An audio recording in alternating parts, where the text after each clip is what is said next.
Hello again, ito yung G-Solution sa Takot sa Engineer Garcia. Muli mag-solve tayo ng circuit problems. Ngayon, it involves the capacitor.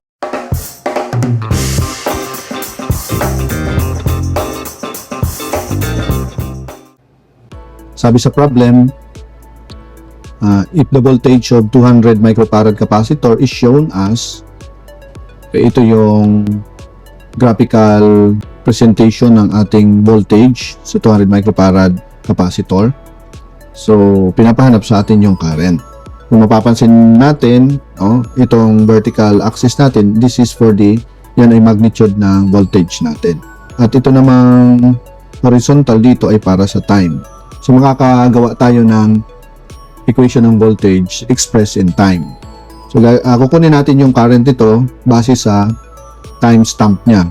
Simula dito sa 0 to 1, kung makikita mo, ito yung graph niya. So, straight line na inclined. Tapos, from 0 to 2 seconds up to 3 seconds, makikita natin na yung graph niya pa ganyan.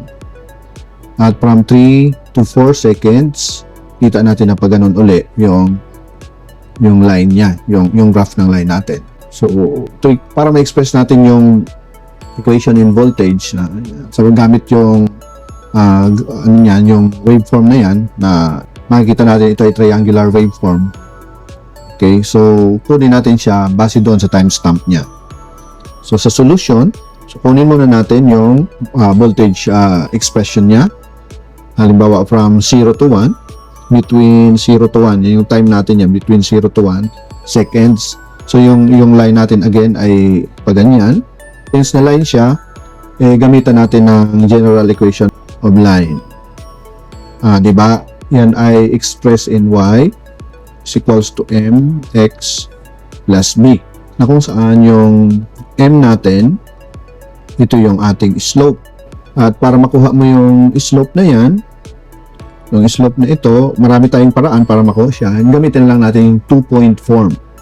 Okay, so mag-identify tayo ng dalawang points doon sa line at yun yung gamitin natin dito sa equation na ito. So, dalawang point, yung isang point is 0.1 at yung isang point ay 0.2. So, yung yung coordinates noon, so yung y sub 1, subtract natin sa y sub 2. Okay, sa x naman, x part niya is x sub 1, subtract natin sa x sub 2. So, makukuha natin yung slope ng line. At yung atin namang b, dyan sa general equation ng line natin, ito yung y-intercept natin.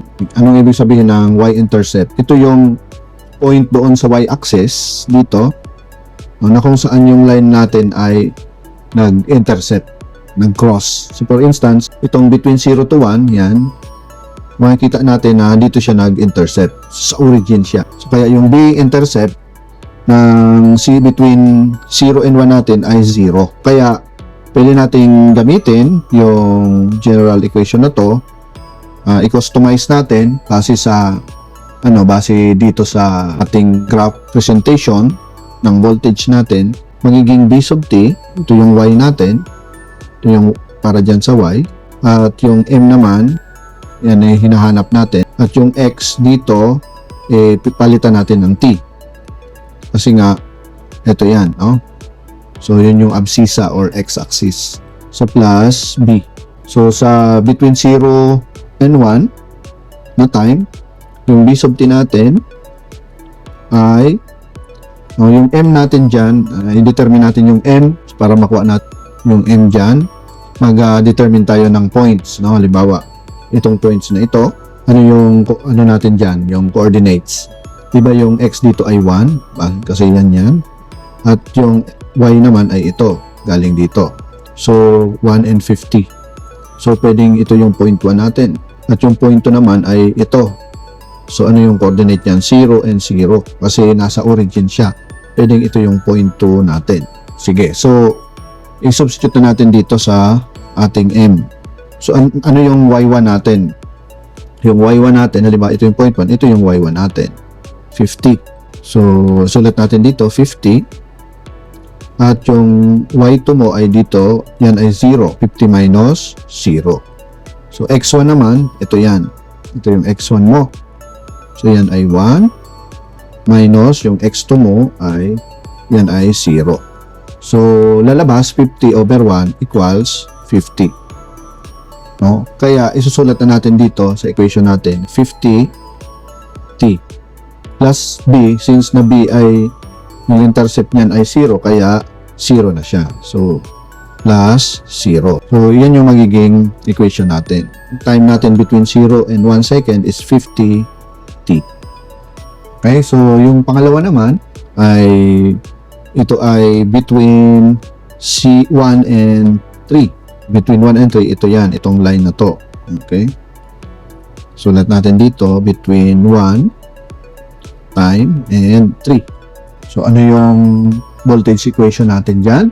Voltage equation natin ay B sub T tapos MT plus B. O, ano yung M natin? Yung slope ng line na yan. So, dito balik tayo sa graphical representation natin. Yung line na ito. So, itong point na ito pwede natin gamitin. Yan. Ginawa natin point 1 kanina. At pwedeng kunin din natin yung point dito. Di ba? So, yung point na yan ay that is, yung x dyan ay 2 at saka yung y ay 0. Yan lang muna yung point na ano natin. So, ito na yung magiging point natin. Halimbawa. So, pag sinulat natin, yung slope natin dyan, o, again, y1 minus y2. So, yung y1 natin, 50. Okay, yung y2 natin ay ito. So, yan ay 0 minus 0. Yung x sa buwan natin ay ito. Yan ay 1 minus x sub 2. Yan ay 2. Okay? So, bibigay sa atin 50 divided by negative 1 or negative 50. Pwede natin isulat na dito, no? Sulat na natin dito. So, B sub t equals to negative 50 t. Oh, pero ano yung B natin? So, ano yung intercept ng B dito sa drawing? So, ito yung ano natin, kung extend natin to, itong line na yan, papunta dyan. Okay? At syempre, extend din natin yung arrow na yan. O, ito yung intercept niya. So, paano natin makukuha yan? So, siguro, mas mainam na gamitan natin ng trigonometry, no? So, kunin natin yung angle dito, theta. Gawin natin theta yan. So, ano yung value ng theta? Pwede nating kunin yung theta base sa triangle na ito. Yan, o. Yan, triangle na yan. So, theta is equals to the inverse, tangent, opposite. Opposite niya, ano yung, ano nito? Itong part na yan. Ano yung value niya? Yan ay 50. So, yan ay 50. At ano rin yung value nito? Okay? Yan ay 1. So, yan ay inverse tangent ng 50 na bibigay sa atin 88.85 degree. Now, pwede na nating makuha itong part na ito. So, sabihin natin ito yung B. So, para makuha natin yan, so mangyayari ay tangent, gamitan natin ang green, okay? Tangent, 88.85 degree is equals to the opposite niya, yan yung B, divided by, yan ay 2. Kaya makakuha natin yung value ng B. Okay, B is equals to 2 times tangent, 88.85 degree. So, B is equals to, ipakita ko lang sa inyo, may calculator tayo. So, si tangent 88.85, okay, times 2. Okay. Bibigay sa atin 99.6.63. Pero approximately ito ay 100. Kaya yung B natin ay 100 dito. Yan. B dyan ay 100. No? Therefore, isusulat na natin dito negative 50 plus 100. Yan. Yun. So, balik tayo dyan. Okay? So, burahin muna natin to. So, nakuha na natin yung between 1 and 3. So, punta naman tayo sa between 3 and 4. So, yung B sub t natin dito, again, MT plus B. Kung mapapansin mo na halos parehas yung ano sa una, parehas na kaganyan eh. So, pero kunin pa rin natin, dito mag-identify tayo ng points. Halimbawa, itong points na to ay ito ay 4 at saka 0, no? At saka itong points na ito, yan. Yan ay 3, negative 50. So, yun yung kunin natin dyan, yung slope. So, yung slope natin is, ano ang slope natin dyan? So, ayan. So, y. So, pwedeng yung 4 and 0 yung point 1 natin. So, yung y1 natin dyan ay 0. Yung y2 natin ay plus 50. Okay, yung x naman natin ay 4. X of 1 ay 4. At sa point 2, yung x of 2 natin ay 3. Minus 3. So, ibibigay sa atin ito, 50 divided by 1 equals to 50. So, parehas siya ng nauna, no? Yung kanina na natin. Kaya, isusulat na natin dito, b sub t is equals to 50t plus, pero ano yung b natin? No, dito, ano yung b natin? So, kung ano natin, i-extend natin itong line na to, ganyan. Tapos, extend natin yung line na to. So, yung b natin, yung point dito, okay? Yung point na yan yung intercept natin. So, burahin mo natin siya. So, para makuha natin yon, gawa natin yung intercept na yan, pwede naman ulit tayong kunin natin yung ano rito, angle theta. Diba? So, mag-inverse naman tayo ng tangent para makuha natin yung value ng theta na yan. Ito ay inverse tangent natin, yung value nito, yan ay negative 50. Yung value naman nito ay 1. Sa calculator natin, inverse tangent negative 50. Yung bibigay sa atin ay negative 88.854. Gagamitin natin yan to get na yung sa side na ito. So, diretso na natin. So, tangent, yung theta natin which is negative 88.854.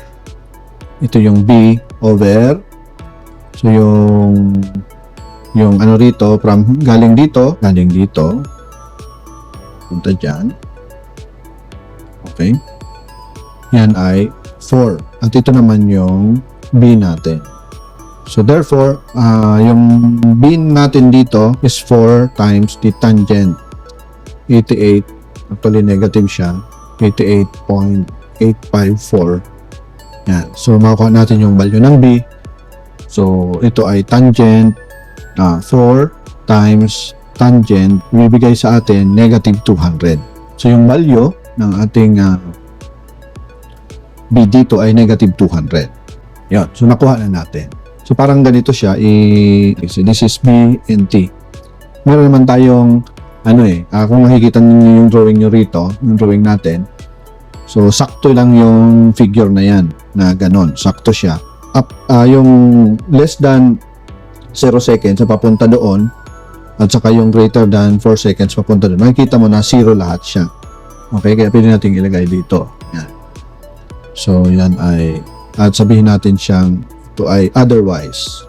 Time less than 0 seconds, at saka greater than 4 seconds.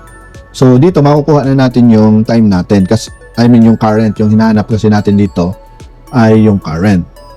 Para masolve natin yung current, ay yung ating formula sa capacitor, pag current yung hinahanap natin, yung voltage ng capacitor natin is the integration niya ng, yung voltage ng capacitor is the integration of the current with respect to the time, okay, divided by the capacitance. So, para makuha natin yung current natin, lang natin ito rito ng konti, differentiate natin siya. So, mangyayari, this will be multiplied, CB sub C, then I dt. Okay, so i-differentiate natin to. Pag din-differentiate mo siya, ang differentiation ng I mo, then yun naman yung target natin is, anong differentiation ng integration ng I? Yan ay I. Kaya magiging I siya. So, magiging C, differentiation ng voltage with respect sa time natin. So, yun yung magiging working equation natin. Saan natin kukunin yung time nito? Per timestamp din siya. Okay. So, para makuha na natin, i-represent natin ang ganito. And I sub t is equals to, yan. So, differentiate muna natin yung 50T. Ano yung differentiation ng 50T? Times C. So, yung value ng C natin ay 200 microfarad.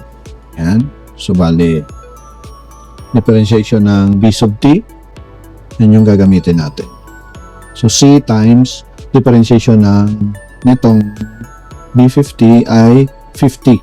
So, magiging C, 200 microfarad times 10 to the negative 6.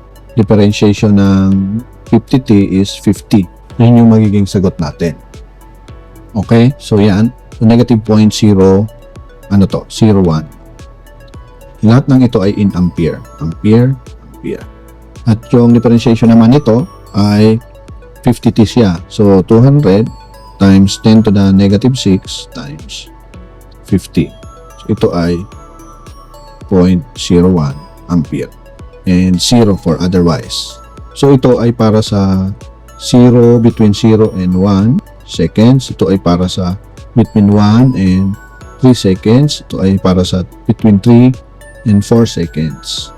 At ito ay 0. So, ito yung magiging sagot natin. Yan. So, yan yung mga currents natin. Okay? So, maraming salamat, no, sa iyong panonood sa video ito. At ito yung solution natin sa problem na ito with considering yung capacitor, no, sa loob ng ating circuits. Thank you so much. God bless.